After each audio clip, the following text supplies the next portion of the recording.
King Henry VIII, and the only one to give him a healthy son, Bessie Blount influenced the most powerful man in the world, but her end was truly disgraceful. Elizabeth Bessie Blount was built for her dubious destiny from the start, born around 1498 in the sleepy county of Shropshire. Her father, Sir John Blount, was very close with King Henry VIII, and even accompanied him on campaign in France. But as Bessie grew up, she started to gain royal intimacy in a very different way. As a young girl, one thing was clear to everyone who knew her. Bessie was a looker. She had a reputation around town as a great beauty, and although no contemporary portraits survived of her today, she is often depicted with a pale, lively complexion and a full mouth. Regardless, her parents intended to use her good looks for all they were worth. Bessie and her mother Catherine were likely tight-knit for a pretty unlikely reason. They were very close in age. Catherine had married when she was just 10 years old and gave birth to her daughter Bessie when she was around 16. Not exactly a mature role model for Bessie, which could explain why her life turned out so scandalously. When little Bessie was just 12 years old, her fate came knocking on her front door. Her ambitious parents carted her off to become a maid of honor to the Spanish Queen Catherine of Aragon, King Henry VIII's first wife. It was an incredibly competitive and desirable position, so you might think Bessie would be grateful for the opportunity. But that's not what happened. Very few people know just how grueling the process was to become a royal lady-in-waiting. Bessie had to pass tests in beauty, grace, and good manners to snag the rule, but she blew all the quarters out of the water with her new girl energy. She was especially renowned for her skill in music and dancing, so it didn't take long before she caught King Henry's eye. According to one historian, Bessie was as close to King Henry's ideal woman as you could get. She was young, beautiful, and intelligent, as well as lively and physically fit. Queen Catherine of Aragon, however, was nearly a decade older than Bessie. She was also practical and extremely pious. As it turned out, this was a recipe for trouble. We know almost exactly when and where King Henry first became smitten with Bessie, at a court masque in 1514. During Henry's reign, these costume masks were sites of carnal frenzy, and Bessie's sensual skills on the dance floor attracted the strapping king. However, there was one big problem, but it might not be what you think. Yes, Bessie was under the employ of Henry's royal wife, but that's actually not even the most awkward part about their dalliance. According to historian Philippa Jones, the real problem was that Henry was head over heels for Bessie, and his passion threatened to spill out for all the courts to see. You see, kings were meant to keep their affairs discreet, so he had to resort to desperate measures. Henry kept his relationship with Bessie under lock and key, and he'd gotten very good over the years at keeping his bedroom romps secret. There was, however, one clue to the truth.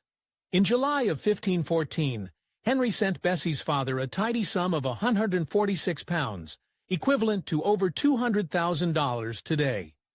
This sugar daddy move sounds a little gross, but it gets a lot worse than that. According to some historians' estimations, when the 23-year-old King Henry met and romanced Bessie, she was actually 13 years old. In fact, when you consider that Tudor diets weren't the healthiest and many women had late-onset puberty, it's very likely that Bessie was basically a child when she met the king. However, Henry's courtship at the time was dialed up to 11, and he did not hold back on his new teenage crush. Playing the role of chivalrous knight, he likely sent the young girl poetic love letters and gave her expensive gifts and treats for her pleasure. How could any tween resist? Too bad. It all eventually went sour. Besides Henry's undying passion for Bessie, there was another reason their relationship was remarkable. Generally, kings took mistresses who were already married, so that if she happened to get pregnant, they could always pass the baby off as her husband's child. Bessie had no such protection, and it would all come back to haunt her. Now Bessie kind of lucked out with King Henry VIII, at least when it came to the looks department. Although the king infamously grew obese and sickly in his old age, Bessie had him for his hot years when he was athletic, lively, and intelligent, with flaming auburn hair and a twinkle in his eyes. Because Bessie was so close to Catherine of Aragon, she had a front-row seat to the disaster that was the royal marriage. King Henry was desperate for a son, yet Catherine kept having miscarriages. Then, when Catherine finally had a healthy baby in 1516, it was a girl, the future Queen Mary of England. Henry began to worry he'd never have a son, and you can bet Bessie used this to her advantage. While Catherine of Aragon was going through purgatory trying to please Henry, Bessie was living the high life. Their affair continued for years, more than any of his other dalliances. So, while Henry was disappointed in his newborn daughter Mary, he went crying about it in Bessie's bedroom. And then, things got even more scandalous. In late 1518, Bessie received an enormous shock. She was pregnant, and the father was none other than the King of England. On a weirder note, Bessie conceived with Henry around the same time that Catherine of Aragon was pregnant again with what would be yet another stillborn daughter. Bessie's fate, however, was much different. As Catherine grieved her stillborn girl, Bessie's belly swelled happily.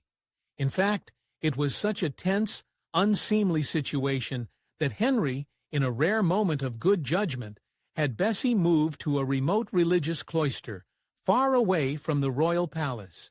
This was so that she could prepare for the birth in some semblance of decorum, but she wouldn't be able to hide forever.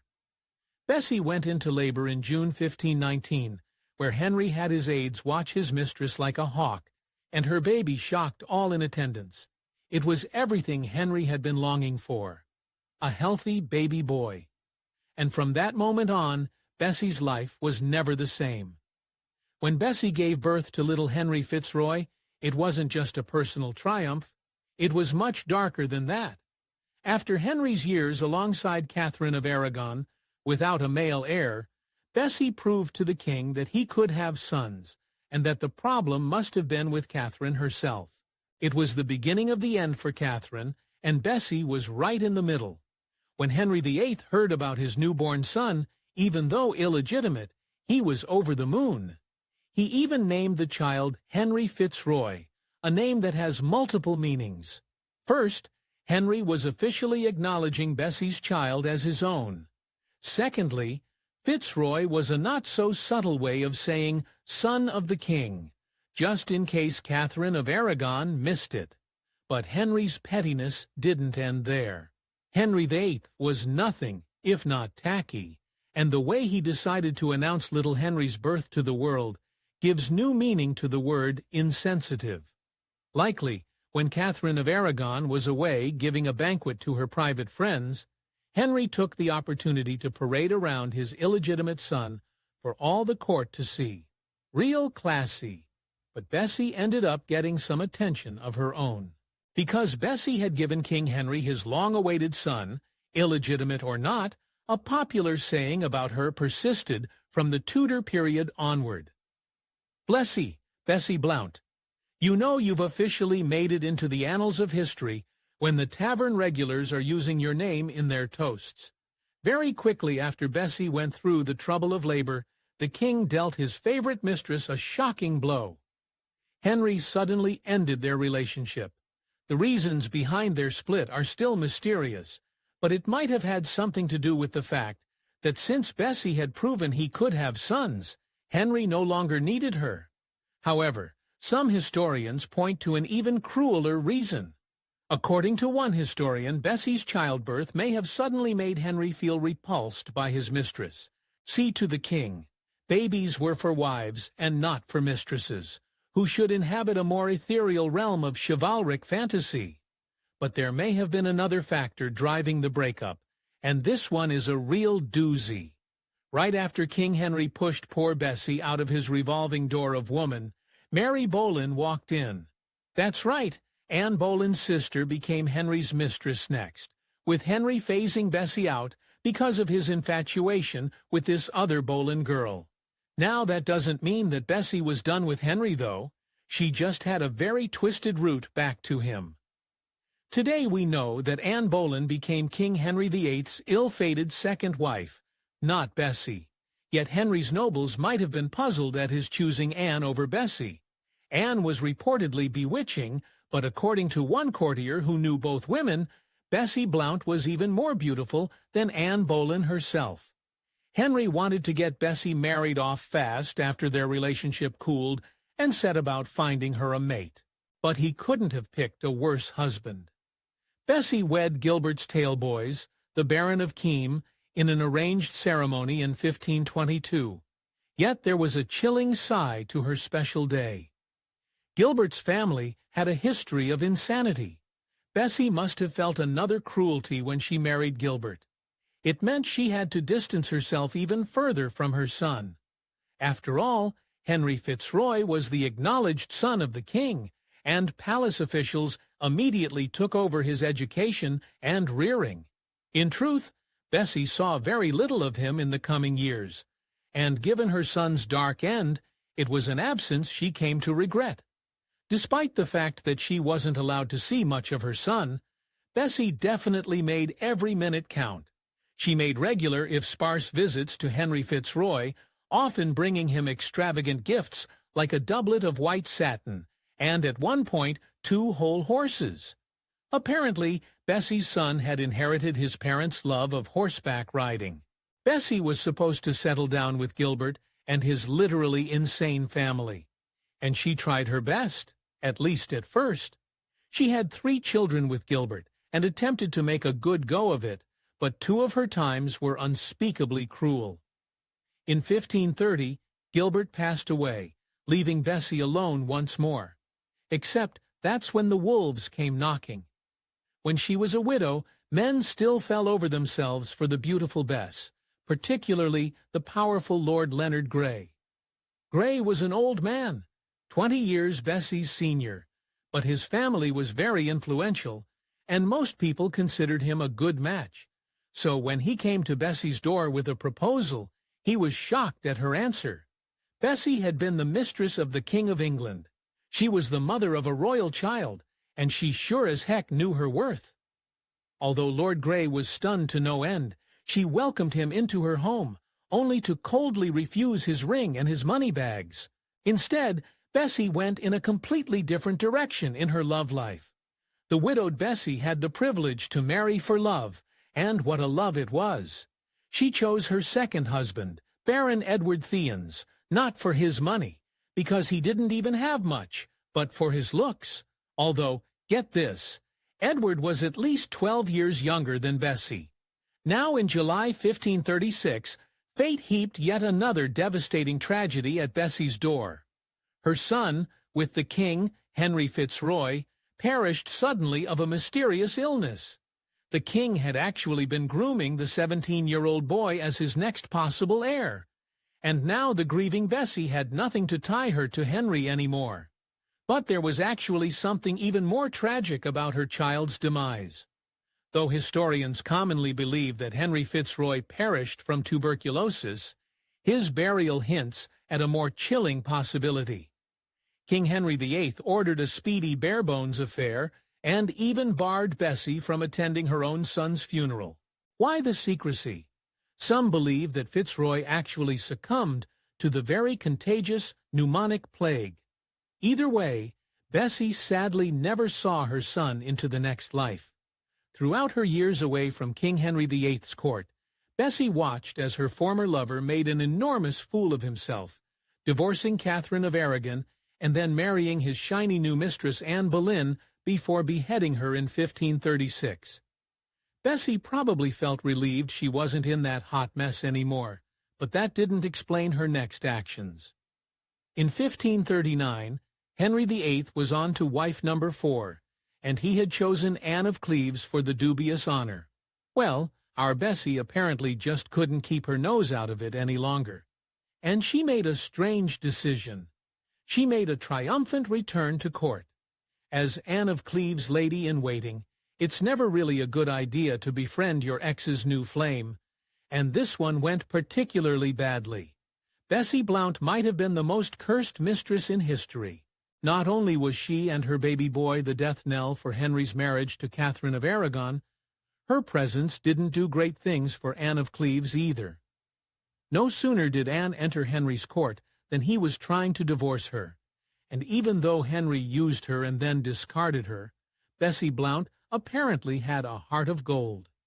Historical records indicate that even long after their relationship ended and the king had carted her off to marry a lunatic, Henry and the good Mistress Bess exchanged New Year's gifts with each other. Around the time that she was Anne of Cleves' lady-in-waiting, Bessie started suffering from a mysterious ailment that was so severe it cut her employment short. Bessie went back to her husband to recover and never got the chance to serve Henry's next queen, Catherine Howard. Her sick leave would prove to be fatal and mysterious. By 1539 or 1540, Henry's most important mistress, Bessie Blount, was dead. To many historians today, the best guess is that when Bessie left the Queen's employ, she was tragically suffering from the same illness that felled her own son, tuberculosis, or, as people knew it then, consumption. However, when Bessie passed, her demise happened shortly after she gave birth to her third daughter, Margaret, which has led some historians to believe her end may have been even darker than tuberculosis. Poor Bessie may have passed either in childbirth or from complications after childbirth. Now, although Bessie Blount likely made it to the relatively old Tudor age of 40 or 41, and though she had influenced one of the most powerful men in history, her end was utterly disgraceful. She was so shunted aside by history that even now we do not know where she's buried. Now, what was most interesting to you about the Bessie story? Was it her mistress times with King Henry? Was it her insane marriage? Or was it the fact that she decided to come back to King Henry after he had discarded her? Let us know down in the comments, and if you enjoyed this video, make sure to hit the like button.